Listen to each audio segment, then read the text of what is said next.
വിശുദ്ധ ലൂക്കായുടെ സുവിശേഷം 1-ാം അധ്യായം 69, 74, 75 തിരുവചനങ്ങൾ. തൻ്റെ ദാസനായ ദാവീദിൻ്റെ ഭവനത്തിൽ നമുക്ക് ശക്തനായ ഒരു രക്ഷകനെ ഉയർത്തി. ശത്രുക്കളുടെ കരങ്ങളിൽ നിന്ന് മോചിതരായി നിർഭയം പരിശുദ്ധിയിലും നീതിയിലും എപ്പോഴും അവിടുത്തെ മുൻപിൽ ശുശ്രൂഷ ചെയ്യാൻ വേണ്ട അനുഗ്രഹം നമുക്ക് നൽകാനായിട്ടാണ് ഇത്.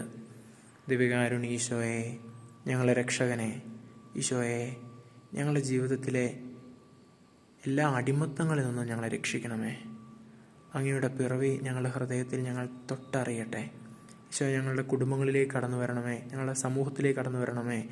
ഈശോയെ, ഞങ്ങളുടെ സഭയിലേക്ക് കടന്നു വരണമേ, ലോകം മുഴുവനിലേക്കും അങ്ങയുടെ സ്നേഹവുമായി കടന്നു വരണമേ. നമ്മുടെ കർത്താവ് ഈശോ മിശിഹായുടെ കൃപയും പിതാവായ ദൈവത്തിൻ്റെ സ്നേഹവും പരിശുദ്ധ ആത്മാവിൻ്റെ സംസർഗവും പരിശുദ്ധ അമ്മയുടെ മാധ്യസ്ഥവും വിശുദ്ധ കമിലസിൻ്റെ മാധ്യസ്ഥവും നാം എല്ലാവരോടും കൂടെ ഉണ്ടായിരിക്കട്ടെ, ഇപ്പോഴും എപ്പോഴും എന്നേക്കും. ആമേൻ.